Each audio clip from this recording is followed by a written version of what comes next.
record. Honestly, you could take your watch off. Oh, that's weird. Can I hit this button up here? I mean, just to go away from it? Is it still recording? I can't see it. Let me see. No. Oh, yeah, I guess so. Because look. I mean, I guess so, man. Hopefully it records. Jamie Morales. 3. Oh, you're going to keep doing that now. It's fine. You can start. What up, YouTube? Episode 113. Whoop, whoop. Etiana's here. Jamie's here. Hello. Adina's out. Maybe next week we'll have everybody back.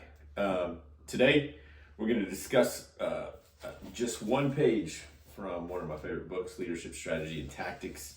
This is just one single page from this book. I thought that page just fell out of your book. I was like, no. It's actually a bookmark my daughter made me. And today we're discussing how to succeed as a new leader. So there's going to be about 12 things we'll discuss if we get through all 12. So glad you joined us, episode 113. Back in the air. Yeah, we were missing. Yeah, we've been gone forever. How was it? It was good. Good barbecue, good food. Good time with my family. I did not. I had chile verde and a bunch of enchiladas, chicken enchiladas. Jamie hates me when I go. I all right. hate him when he goes. It's no picture every time. Papatachos without me. Whatever. Mis amigas is now what we eat because papatachos is weird, but just weird. Okay. I forgot that me and John looked at that picture this week of all of our staff. Well, not all our staff. The majority of our staff went to that. We went to the Jay's mom's funeral. Yeah, that's so weird. It was Etiana gang and who? Etiana gang. Oh, I thought you said something else. It was like I remember. And the Walters. The Walters. Yeah. I'm on YouTube talking about these guys. It's okay. We just it was fun. All right, ready? It was fun. Okay, I'm ready. Let's stop talking. Hey everyone, welcome back to the Made for More Consulting podcast. Here we go. Gotta restart. All right, here we go. Here we go. I said podcast. Ready? It was what's her name? Christina's voice. Everyone, welcome back to the Made for More Consulting podcast. We are a podcast where we talk leadership and personal development. We want to make sure that we continue to grow as individuals so that in turn we can help those around us. And we want to leave people better than when we first met them. We are here with episode 113. Adina's out. Etiana. Hello. Welcome. Jamie's behind the camera. If you're watching on YouTube, go check that out. Today, episode 113, and we're going to discuss something. We're going to discuss one page from one of my favorite books, but we'll get to that in a second. Etiana or Jamie, do you have any idea? I'm going to put you on the spot. Do you have any idea how many books we've covered since we started this podcast? Oh, gosh, no. Take a guess. 20. Huh? Didn't you say 12? Oh, sheesh. You heard me? When did you say? You told me. Oh, scratcher. 12 books? 12 books. That's awesome. Leaders Eat Last, Extreme Ownership, How to Lead When You're Not in Charge, Atomic Habits, Dichotomy of Leadership, Start With Why, Iron Sharpened Leadership, Leading on Empty, Developing the Leader Within 2.0, one of my favorites, Trust and Inspire, Dare to Lead. Your very favorite. Least favorite was there. And then the last one was 12 Rules for Life. So we have 12 books that we've covered. The next one, there's quite a few that I've been given. I just need to figure that out. I think there's one about culture that I want to cover because it's about leading how to lead culture in your workplace. So we'll see what the next one's going to be. Today, it's just a page. I'm just telling you, it is one page from one of my favorite books. If you're on YouTube, you can see it's a green book with white lettering, and it says Leadership Strategies and Tactics, and it is by Jocko Willink, and it has like a outline, not an outline, his face on it. Can you see it? Oh, yeah. It's pretty cool. His face is right there. But anyways, it says, on the back it says, learn to build trust, learn to be decisive, learn to take command, learn to control your emotions, learn to deliver the truth, learn to balance, learn the strategies and tactics, learn to lead. And so today there's a section in this, and it's on page, and I'm just saying this for people that want to buy the book. I'm going all the way to page 157, and we're just going to take one page out of this book, and you're going to hear about Becoming a leader. how to succeed as a new leader. Mm-hmm. So maybe you're someone who is new to becoming a leader or want to become a leader. I'm going to give you 12 things that I believe we agree with, because so many things of what we do come from some of the same values, not as Jocko, but as leaders. So it'll be exciting. Yeah. Yeah. So, yeah. Are you good? Yeah, I'm ready. Okay, so we're going to just go down 1 through 12. If we get through all 12, I'll stop. Etiana has not been given these 12 things. Nope. So if you're following along, you can just write down how to succeed as a new leader or becoming a new leader. And here we go. Number 1, it says, be humble. It is an honor to be in a leadership position. Your team is counting on you to make the right decision. So if you're going to be a new leader, if you're going to be any kind of leader, number 1 is to be humble. Yeah, I actually love this one a lot, because I think it's so counterintuitive to what we're taught, right? We're taught to like boast ourselves, to be seen, to make ourselves loud. But when you think about it this way, this buys way more pocket change with your team than it does like with your actual leaders, right? Your leaders expect you to be loud and seen and all those things. But when you're humble and you say like, I'm actually a part of this team with you, your team will back you up every time. Yeah, and I think being humble is we before me, putting the team before anyone else. There's no I in team. And I believe that if you're a new leader, one of the ways you become humble is what Etiana said, is to get to know your team, to let them know you're in it with them.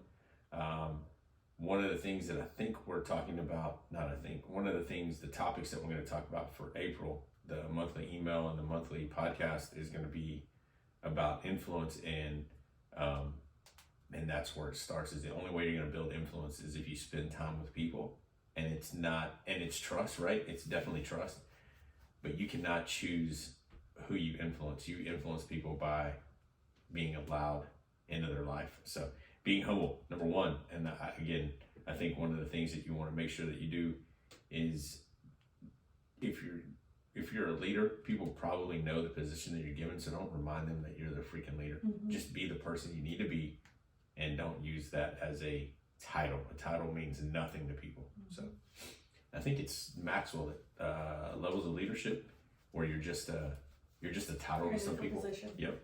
Yeah, you're just a position to people. And then the next part, when you step up to the levels of leadership, they begin to trust you, they let you into their life and things like that. So number 1, be humble. Number 2, don't act like you know everything. You don't. The team knows that. Ask smart questions. So as a leader, we think that we should be able to give vision, which is true. We should be able to list the purpose, which is true. But if you don't ask smart questions as a leader, your team probably thinks you know it all, right? Oh yeah, absolutely. So I think that's vital. And one of the ways you get to know your team, which goes back to being humble and knowing your team, what do? You sit down with them, you ask smart questions. And one of the ways, a simple way, for me, I don't know if your work allows it, but take them to lunch, buy their lunch, sit with them, get to know them. Do you know their family? Do you know their pets? Do you know? And you may ask, what does that even matter? When you buy pocket change, you begin to build this capital with people that you don't just care about the job, but you care about their life, and you got to learn to know that stuff. Does it make sense? Yeah, I think it does. I think the other part too is like actually being present. And like one thing, the job I have now, I got because my boss said, you're the only person who came in here and took notes while we talked to you. Oh yeah, that's a huge freaking thing. I don't. Maybe that's another one. I was thinking through that today, was to go, how do you explain to people things to do when you're in a meeting? And maybe that's one of those podcasts. But honestly, when someone comes in with a notepad and starts to take notes, man, you know that they're listening. And I hate phones and iPads for that, because sometimes it looks like people are distracted. Oh yeah, but you just go in there and you say like, hey, is it okay if I take notes on my phone? Yeah. So I think that's smart. Some of the best people that we lead at one of our clients, all their general managers walk in, and what do they come with? They come with a notepad, and they're writing things down, or they have already written things down, and they bring it to the table and say, hey, I have these things written out. Can we go over these? Again, you know that they're doing things. It's the same way as a leader of your team. When you're meeting with your team, don't act like you know everything. Ask questions, but write those things down so they know that you're listening to them. And you do a good job with that, like personally too, with your team. Like if we're talking to you about something, and I'm like, oh, this is what's going on in my life. Like you take really good notes of like, oh, and then throughout the week you'll be like, hey, like how's this thing going? Are you still okay with that? Cool. Yeah, I think I'm just doodling when you're talking. Just kidding. No, but yeah, I think it's very, very important. Number 3. So number 1, be humble. Number 2, don't act like you know everything. Number 3, this is what Etiana was just saying. Number 3 is listen, ask for advice, and heed it. So as a leader, I think some people think that we know it all. We think that asking for advice is a weakness, which is not.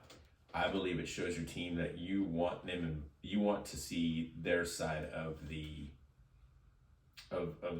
maybe the work that you're doing. Maybe they have a different perspective. I believe one of the best people that I know that do this, and it's crazy, is Jay Mayo. When I've seen him lead, when I've seen him ask for, he's the key leader in certain organizations, but one of the things that he does is he sits and he looks for the person that's quiet or has not been talking in a meeting, and he usually says, hey, what do you think?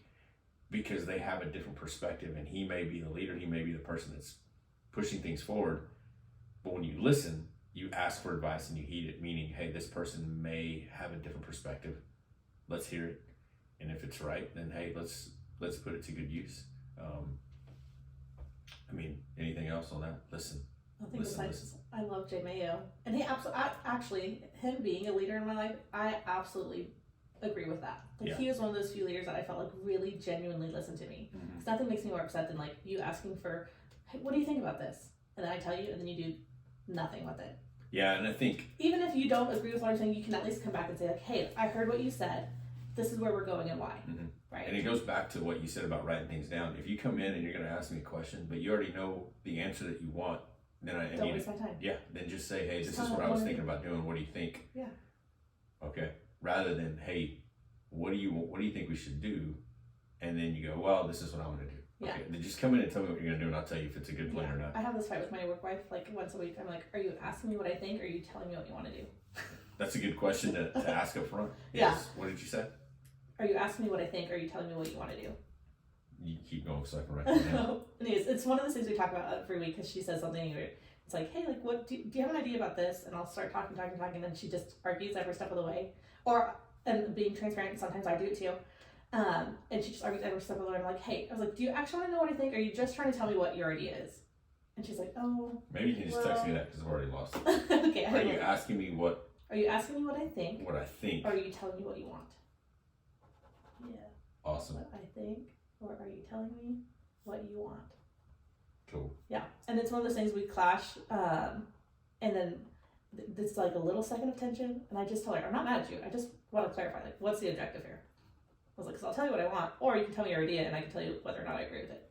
And she's like, oh yeah, okay. Yeah, but a leader should know that, again, if I come in and say, hey, this is what I'm going to do, tell me what flaws you see. We already know that you're going to choose this either way. But if you say, hey, I need some advice, I don't know if this is a route I'm going to take, what do you think? You can go, well, I hadn't.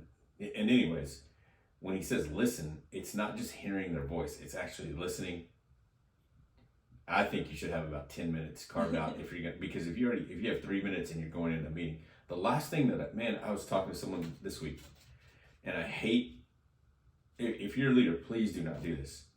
If it is 4:30 and you know you got to be out of the office at 4:45 and you need to have a 20-30 minute conversation, you're not doing justice to that person and going, hey, I only have 15 minutes, let's wrap this up. No, and again, this week we had a big team meeting with one of our clients, and it turned into a bigger meeting, and he had to leave to go get his kids, but he stayed there in it because he knew the importance of it.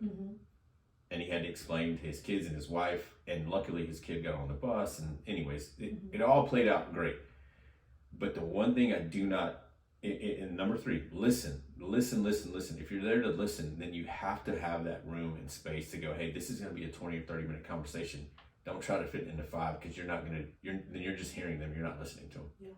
So be humble. Don't act like you know everything. Number 3 is listen and ask for advice. Number 4 is this. It's a big one. Treat people with respect. Listen to this. Regardless of rank, everyone is a human being and plays an important role in the team. Treat them that way. Take care of your people. Listen to this. Take care of your people and they will take care of you. I texted that to someone this week. Man, where was it? I was on my way back from somewhere and somebody had either posted something and that was my response to it. Take care of your people and your people will take care of you. It must have been a leadership post by someone and maybe I commented on it. But I think that was one of the biggest things, treat people with respect. And I know that you and I and Jamie were talking about that before we hit record, but you don't have to like everyone at work. And the situation I was just talking about, one of our clients, we had a huge team meeting.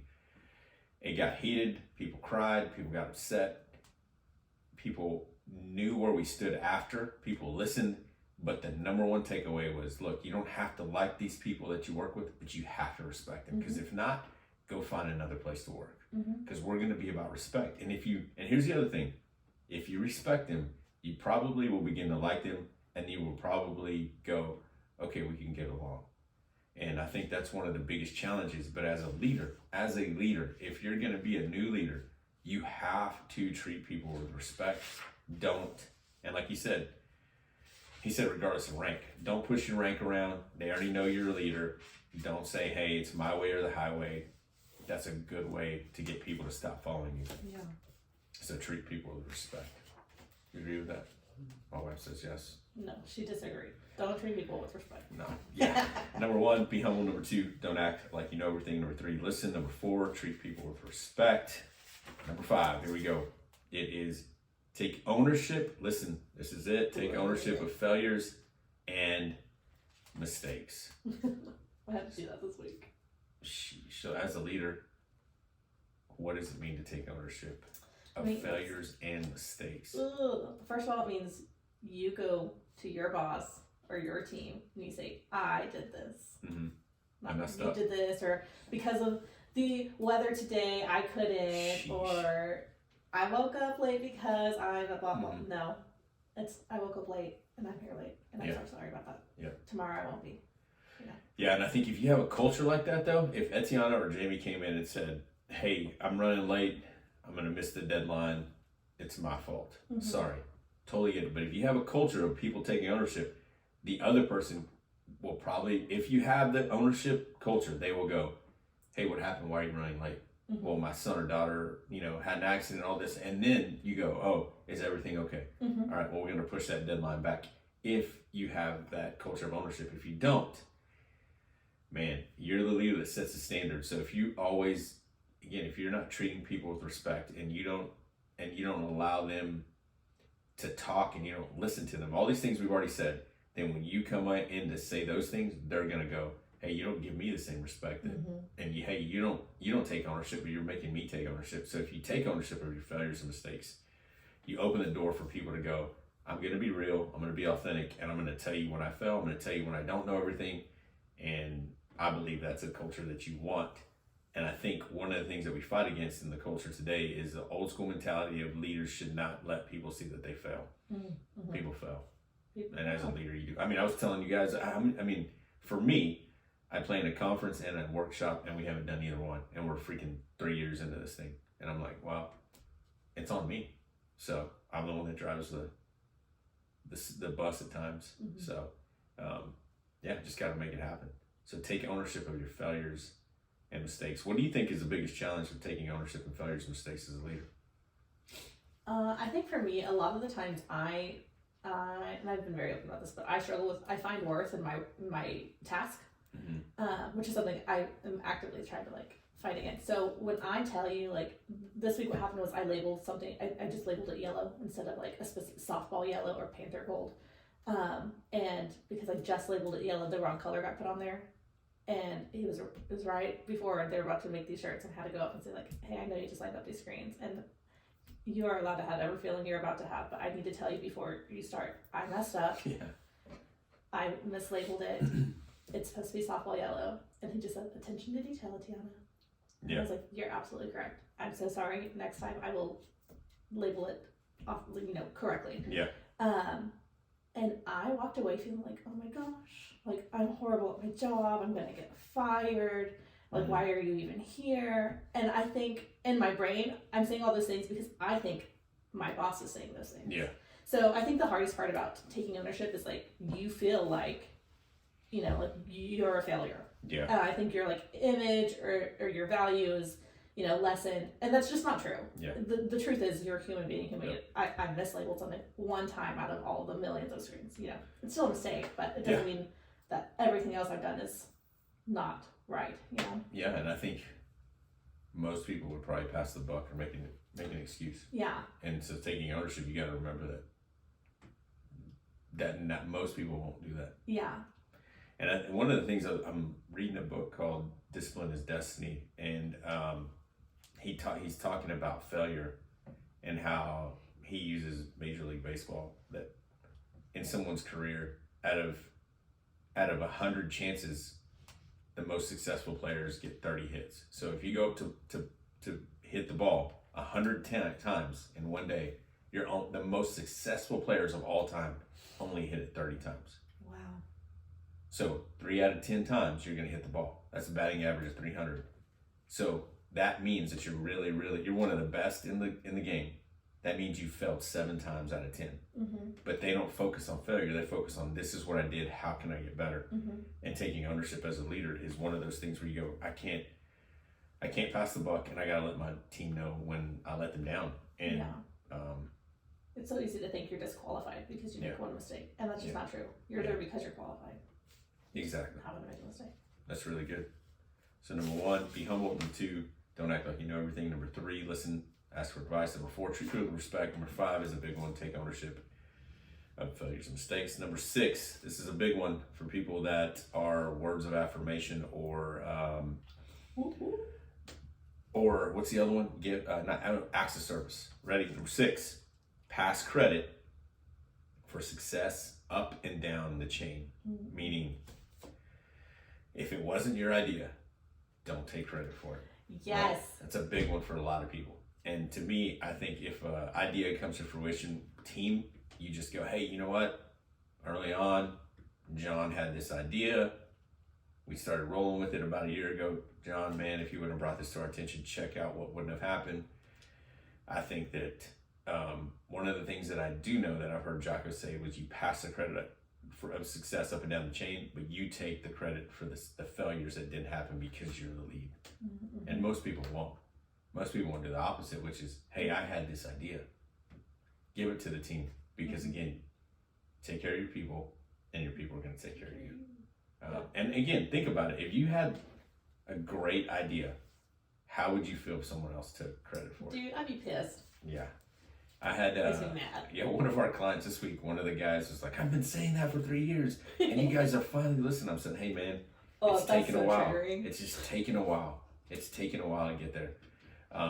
And so this week when we talk about what he said, we're going to say, hey, this homeboy had this idea 3 years ago, and it's just taken forever for us to get here. So why don't we go ask him what he's thought so that we get his idea, rather than go, hey, we have this idea, we're going to bring it to the team, and someone in the team's going, hey, I actually had that idea.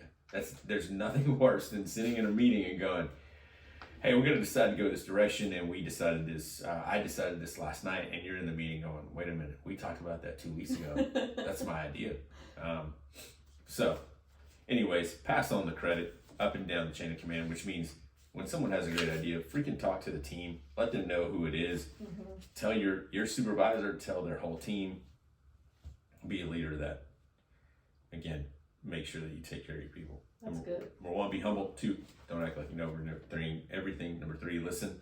Number 4, treat people with respect. Number 5, take ownership.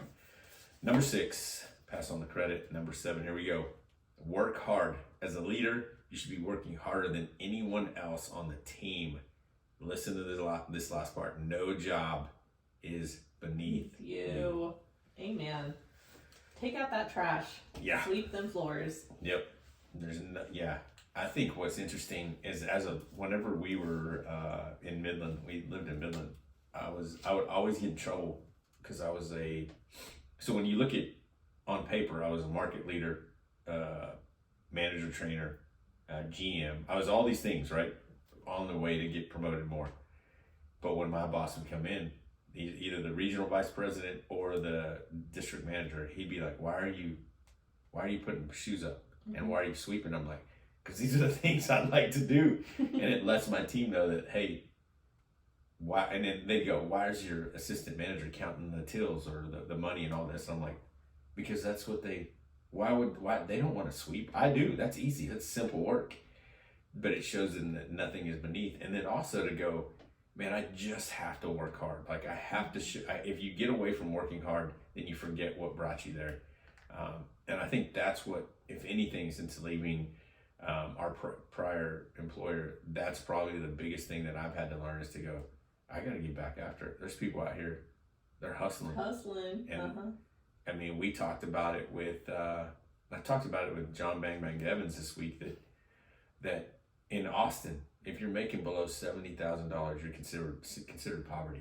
70 grand. Below that poverty line. Right? And me and John were like, yeah, take advantage of those things. Yeah. Right? Me, guys. Right. But the thing is as a person, I'm going, okay, if I'm not anywhere near that, or if I'm not making that, then I'm just going to work hard. Yeah. And you forget when you separate yourself from people that they have a family, that there's people in need. And then it's not that you become that, but you go, I'm going to get whatever I put into this, and you got to work hard. Yeah, I think the other thing too, this is something we talked about on our live on Instagram one time, because basically I talked to my team about pros and cons of me leading them. And one of the things that they talked about how was basically, they said, nobody's doing a task that you haven't already had to do yourself. And one, I think that's just saying, like, you're a part of this team, you're willing to do whatever it takes. But I think the other part of that is you really build your credibility, because when your team member is in need, right, they have a question, they need help, you actually know, like, oh, actually, I did sweep the floors, this is where you're supposed to, throw all these things. That's where the mop is. But it's other things, too, of like, oh, you need help fixing this machine. I have done this before, so let me show you how to do it. So you build that credibility.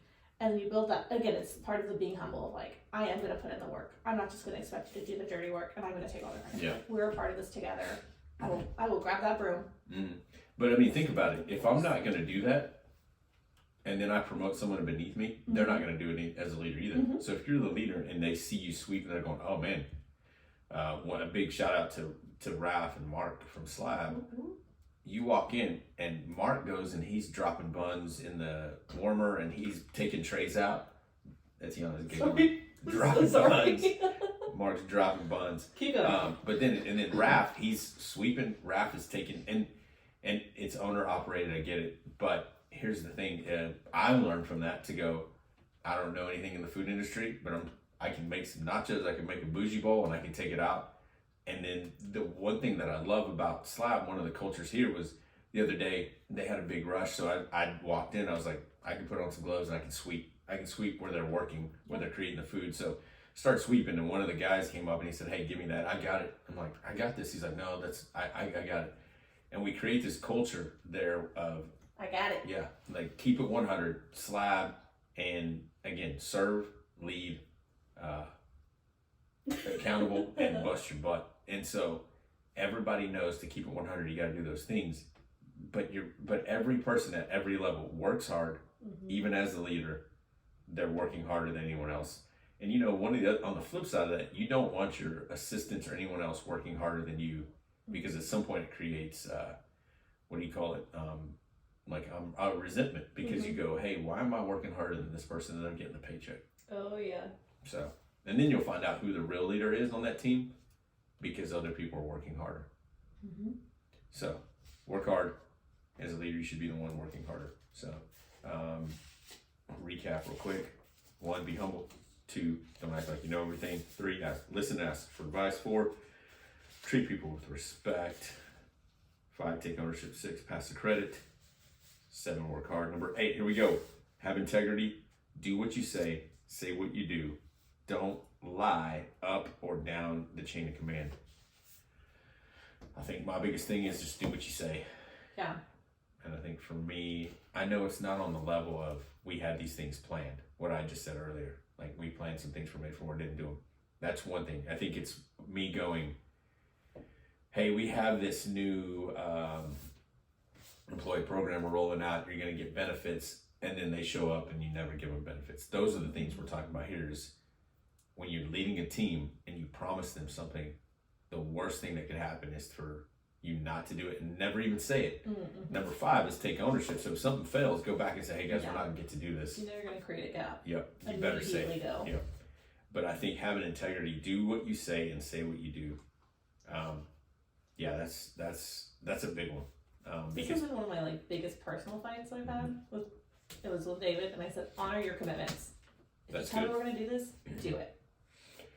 As a kid, I remember being waiting on someone that said, hey, I'll go pick you up, and they never showed up.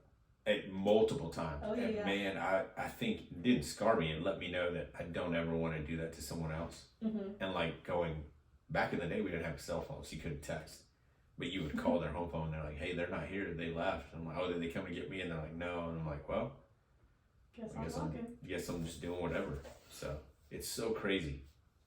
Have integrity. Do what you say. Mm-hmm. Number 8. Number 9.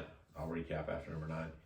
Here's a big one. Be balanced. Extreme actions and opinions are usually not good. Be balanced. Extreme actions and opinions are usually not good. You know, this one was a hard one for me to learn. You know how many times we talked about detachment? Yeah. I think that's what I take a lot of it. Like getting so heated and like immediately reacting on one end of the spectrum Yeah. rather than the other end. You can either be super duper passive or you can be super duper argumentative. And I tend to be, well, actually, I used to be both. No, you're getting balanced, right? You're Yeah. learning balance. Mm-hmm. And it's, yeah. And in that team meeting that we had this week with one of our clients, the person that I probably thought the least to be balanced was, I mean, he and she, there was a couple of people that were in this meeting. Mm-hmm. The emotions got really high, and the person that I thought should have kept their cool didn't, and the person that shouldn't have Did. And they did, and I'm like, man, he's just talking. Yeah. He's not letting this, and what he's learning is going, I have respect for every person in this meeting, and I'm not going to lose my cool. Yeah. And I think there's a time and place for you to allow your emotions to help you explain something. But as a leader, let's go back to being a leader. If you're holding a meeting and you fly off the handle, I've said it before and I'll say it again, chaos breeds chaos. Mm-hmm. It will just start a fire that you're not going to be able to put out. And then you find yourself in the middle of a meeting and you're not able to calm people's emotions down. Mm-hmm. It's like these meetings that I've been a part of where someone calls a meeting and then all of a sudden there was no agenda, but then something said, and all of a sudden you go, I didn't intend this for this to happen. Then why did we even do this? Have a plan. But again, be balanced in your actions and opinions. And extreme actions and opinions are not usually good. Yeah, I think this goes back to number 2. Also, like, don't assume that you know everything, right? Yep. Because you hear something and immediately I want to say, well, I think this and this and that. Yeah, you're But right. I haven't even finished letting that person explain Yep. why or what. And so I think it's when you can detach, right, and keep yourself in a neutral place, right? Listen to all of the information that's going to be given to you, and then you take a second to process it. Yep. Then you can say, okay, this is how I feel about it. And then you can support it with evidence because A, B, and C. And then I think someone's more willing to listen to that commentation rather than someone like flying off the handle being like, well, Yeah. you don't know anything because A, B, and C, blah, blah, blah, right? Mhm. The second you start doing that, like you You lose lose, credibility. You lose. And Mhm. and again, I'm not saying emotions are bad, and Etiana's not either, but detachment No, is I got the saying, biggest feelings. detachment is just saying, when someone says that they got to learn detachment, it's going, I need to learn the balance of going, my emotions cannot drive this meeting, the facts do. And if you don't have all the facts, like Etiana was saying at the beginning of this, you need to learn that there's 2 sides to every story, and you need to get all the facts before you even call anybody in, because that shows that you're just leading this off of emotion. Mm-hmm. And at times that's what I've done, and it has not gone well. Yeah, not to get all spiritual for a second, but this is something I've been talking to like my small group about for probably the past few months. And basically, like, it is okay to have feelings. You were built with feelings. Feelings are great, but you were never meant to drive from your feelings. Like, don't lead from your soul, lead from your spirit. Like, Good. You got to keep it together, right? Don't let your feelings have those feelings, feel those feelings. Don't let those feelings take control over your life. Yeah, that's good, because most of the time when we allow our emotions to drive us, good or bad, those, again, feelings Mm-hmm. run out. Even whether you're happy or sad, at some point they dwindle away because that one action or Feelings that are one temporary. event is gone. Mm-hmm. So good stuff. Number 1, be humble. Number 2, act like you know. Don't act like you know everything. Number 3, listen. Number 4, treat people with respect. Number 5, take ownership. Number 6, pass along the credit. Number 7, work hard. Number 8, have integrity. Number 9, be balanced. And here's number 10, be decisive. When it's time to take action, or when it's time to make a decision, make one. Man, at times this is tough, and because I think you said it earlier, sometimes you feel like you don't know everything as a leader. Mm-hmm. But in the end, if you're the leader, you got to make a decision. Even if it's with input, even if it's other people giving you advice, at some point as a leader, you have to make a freaking decision. And I think this is a challenge for me because sometimes I'm like, you start to play the what ifs. And one of the books we read before says, instead of saying, what if this goes wrong? What if it goes right? You're never going to know. And it goes back to failing. Failed 3 times out of 10, or failed 7 times out of 10, you're still batting 300. That's pretty good in baseball. But again, and then what did he say? Man, I wish I could pull up my notes on my phone. But I think it was Thomas Edison, 6,000 times that he failed before he came up with the invention that we needed. Failed 6,000 times. And what does he say? I didn't fail 6,000 times. I just learned 6,000 times not to do it that way. Mm-hmm. I don't know if I sent you this note. For those of you who don't know, I wake up every morning, I run, and then I listen to, a message or whatever, and then I share whatever thoughts I have with a lot of different people in the morning. One of them, I watched this video and it's called I Fear Failure, right? And it was something I watched because this is me all the time. Being decisive is one of my greatest weaknesses because I am afraid that I'm going to make the wrong choice and I'm going to fail, or we're going to fail. Someone's going to fail, and I let that debilitate me. And so I'm like, oh, you just decide. And the truth is, this is what this note says that I took. It says, failure is the one who attempted to gain new strength, but failed is when I don't even use my strength to make an attempt. That's good. It is good. I was like, oh dang, that's so that is so real. So even if I make this decision, right? Even if I fail, I at least attempted something, right? I was brave. I tried something that I didn't know. I probably learned some lessons in that failure, but I really don't fail unless I don't even take a chance. Yeah. So I think that's one of those things. It is so hard for me to be decisive, but I think the older I'm getting, the more I've worked with you, the better I'm getting at it. Yeah, you miss 100% of the shots you don't take. Wayne Gretzky. But I know Michael Scott tried to take that. But you miss 100% of the shots you don't take. Yeah. That's really good. I know being decisive is tough, but as a leader, that's the role that you've been given. And if you do the other 9 that we've talked about, you've had input, you're humble, all those things. Making the decision is good, and you should be able to. So, number 11. This is it. I don't know why we don't start with these, but this is it. Number 11. Here we go. Build relationships. That is your main goal. And listen to this. That is your main goal as a leader. A team is a group of people who have relationships and trust one another. Otherwise, it's just a disconnected, incoherent cluster of people. Dang, that's good. So build relationships. Take care of your people. People are going to take care of you. If you get together with your team and none of them know each other, and I'm not saying on a level of, man, they know their favorite color, they know what kind of ice cream they like. No. If they don't know the goals, if you don't know the seats on the bus, if you don't know where you're going, if you have no purpose, if you've never talked about your purpose, if you've never talked about any of that, and they all show up to wait on the leader to give them direction, then it's just the leader that's doing the things. The team has no goals. The team doesn't know the vision. There's no relationships and there's no trust. Man, what were we? Man, I keep thinking of all these things that we were talking about.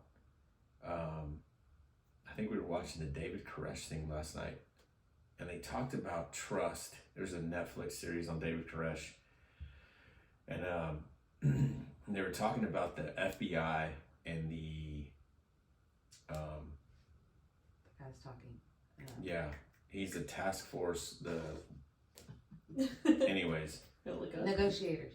The negotiators and the FBI were off. They were on two different stories. And one of them was trying to help David Koresh come out and end it peacefully. and the other wanted to take action, and they had no communication.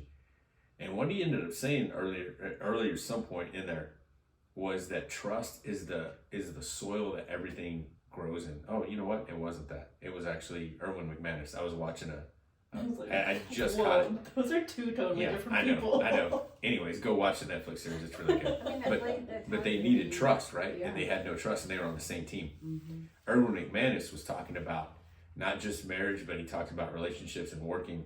That if you're going to build something, if you're going to plant something, it's going to grow. In a relationship, in a work environment, trust is what makes the plant grow. Mm-hmm. If you want to plant, you better build. You got to water. And if you're not going to build trust on a team, as the leader, it's always going to point to you. You are your team's a reflection of how you're leading that. Mm-hmm. And sometimes that's a tough look in the mirror, or to go, yes, I know that we have to have this many sales at the end of the year. Yes, I know today's busy, but we still need to sit down and have a huddle and let's talk about what's going on. So this is build one of those things relationships. I get the most flack about at work. Mm-hmm. And it's always in like a joking way, but they're like, you're just concerned with being friends with everybody. And Shit. well, it's okay. So I mean, that's true. One of my biggest values is connection.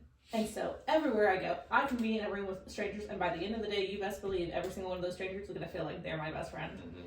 And the truth is, so I've kind of learned this new rebuttal. So they always say like, "Oh, you're just concerned with making friends with everybody." And I said, "Okay, well, at the end of the day, I said, who are they going to respect more and listen to? Mm-hmm. So it's not going to be you." Yep. And that's what I've always said is give me a team that is all together and they're moving slowly versus a team that wants to get all this crap done. They have no idea where they're going. They have no relationship, but they're getting a lot of stuff done. Mm-hmm. And I'm going to go back to the tortoise and the hare. Mm-hmm. Man, the tortoise had Take they took, Yeah. slow and steady wins the race, but he knew what he was doing, didn't stop. Mm-hmm. And it's because they feel seen, they feel heard, they Mm-hmm. feel valued, they feel like I don't just want tasks from them. Like, how was your weekend? What did you do? How's your daughter doing? You know, Yeah. I show up at birthday parties, and I go out to brunches and whatever. And at the end of the day, like that's what builds that trust. That's what builds that team. Yeah, I think that if you don't build relationships, then you're just trying to get the job done. And when you're trying to get the job done, that's cool. You're just going to earn a paycheck. You just have people that are earning a paycheck. Mm-hmm. But when they feel connected to a team and there's trust, they're going to have each other's backs. So, number 1, be humble. Number 2, don't act like you know everything. Number 3, listen. Number 4, treat people with respect. Number 5, take ownership. Number 6, pass on the credit. Number 7, work hard. Number 8, have integrity. Number 9, be balanced. Number 10, be decisive. Number 11, build relationships. And the last one, number 12, lastly, get the job done. That is the purpose of a leader, to lead a team in accomplishing a mission. If you don't accomplish the mission, you fail as a leader. Performance counts. So he's saying that, meaning all these other things you're going to have to do. But if you don't get the job done, then the mission is never even touched and it's never done. You still have a job to do. If Slab never sells barbecue, if Adam Adams never does electrician work or doesn't have a team to do electrical work, if John Parks doesn't get the water, things done, you don't get the job done. Mm-hmm. So what are you doing? As a leader, you still have to get things done. And I promise you, those organizations that we help, these clients, there's a lot of challenges, but they still get the job done. But they're trying to do these other 11 things. But in the end, you still got to get the job done. So as a leader, performance counts.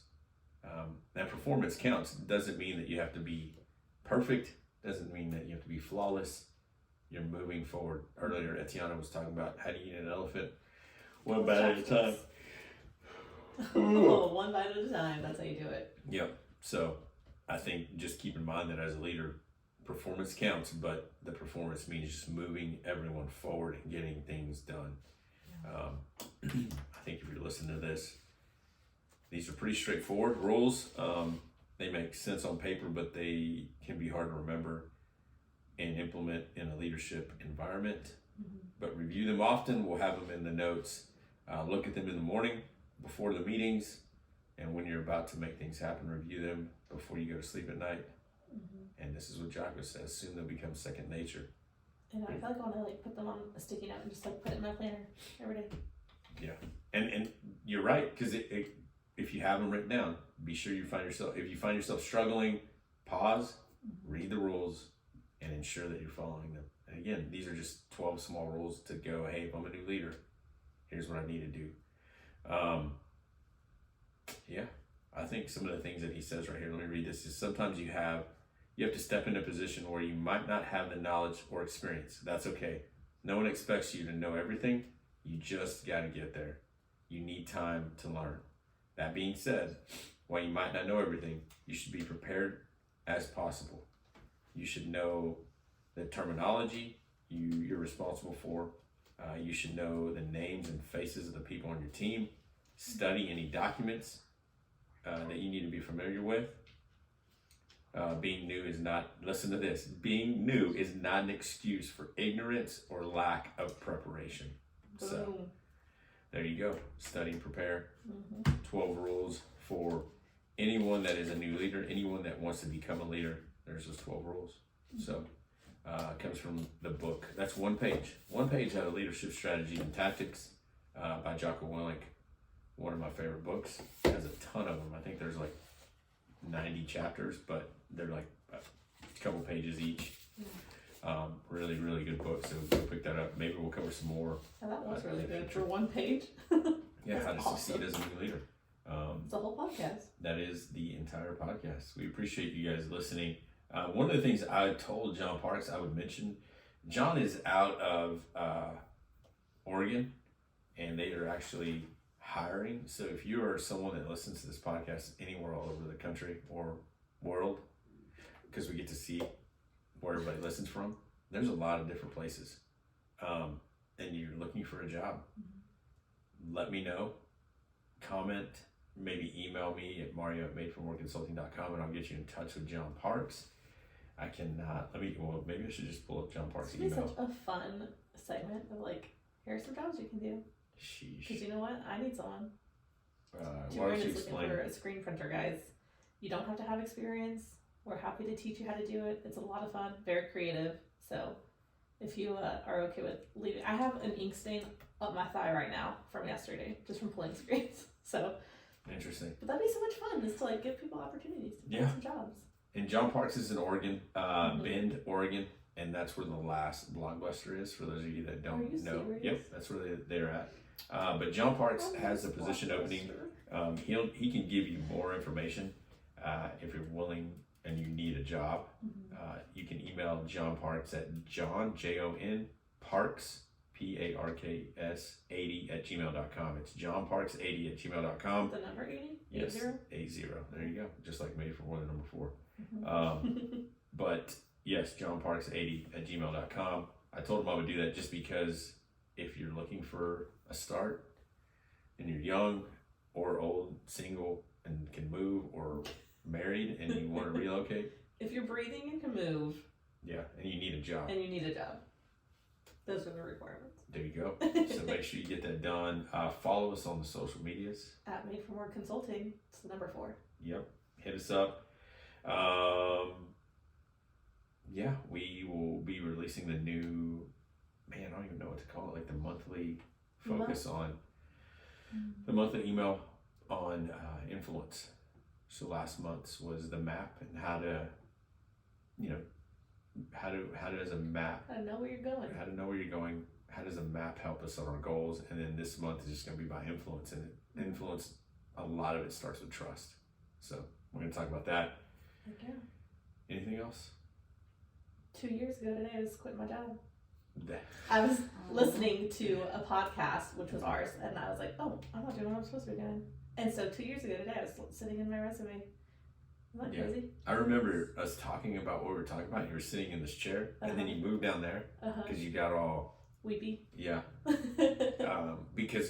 But what we tell everyone is if you're unhappy, and I'm not saying you are, I'm just saying what we were talking about was if you're not doing what you've been called to be doing, and I'm not saying that your job has to be that, but if maybe the current job you're in is so is beating you down, or or has you at a place, you can go find another job that that you're able to do better, Mhm. and I actually feel encouraged to go home and do something else. Because we've had this talk that maybe I'm not like John Parks is a great example. The whole water company that he works for, he knows that that's not his like calling in life, but who he is his calling, Yeah. and he gets to influence people. That's one way of looking at it. But if this thing beat him down and was horrible to him, then he could go, I got to get out. Yeah, So- which is not where I was. I was like, You were just I being wasn't even challenged to I be wasn't even more. thinking about leaving my job. Yeah. Somebody told me about this job, and I like couldn't get it out of my head. And then I listened to our podcast, and I looked at you that night. And I was like, I'm not doing what I'm supposed to be doing with my life. Yeah, And so around 2 years ago today, I was changing that. there you Very go. scary. Isn't that crazy? Do you remember what episode it was or no? I want to say it was episode 10. I can't tell you 100% though. Because we were covering Leaders Eat Last, I believe. Mm-hmm. Either way, been yawning quite a bit. You are yawning. Am I just boring you to death? No, I'm bored myself. Guys, I appreciate you guys listening. If you haven't listened to the last episode 112 with Jay Mayo, go check that out. Great episode. And I know some of you said you couldn't wait to hear the next one. I meant like the next time Jay and I are together, not like this would be it. So Jay and I will get together again. But did you find it? Yeah, so it started with how to find your why. There you go. That's what was going on. And that was 1, 2, 3, 4, 5, 6, 7, 8, 9. It was 10. Yeah. Episode 10. Oh, 10 was you're not the victim, you're the leader. And so that was a little bit of like, because I definitely had that mentality. 11 was how to find your why. And then the next one, 12, we did that Q&A. And it was you asked, we answered. And Oh, that's yeah, when that's somebody it. asked, like, how do I know when I'm supposed to leave my job? Yeah. And I was sitting there like, check. I was like, oh no, how am I supposed to do this? But Go back and yeah. listen to 10, 11, and 12. Yeah. Episode 10, 11, 12. We appreciate you listening. And as always, remember, we exist for more. We're here to offer more. Don't ever give up. Every single one of us is made for more. Later, guys. See ya. All right, YouTube. Appreciate you guys listening and watching. And we will talk to you guys later. See you. Bye.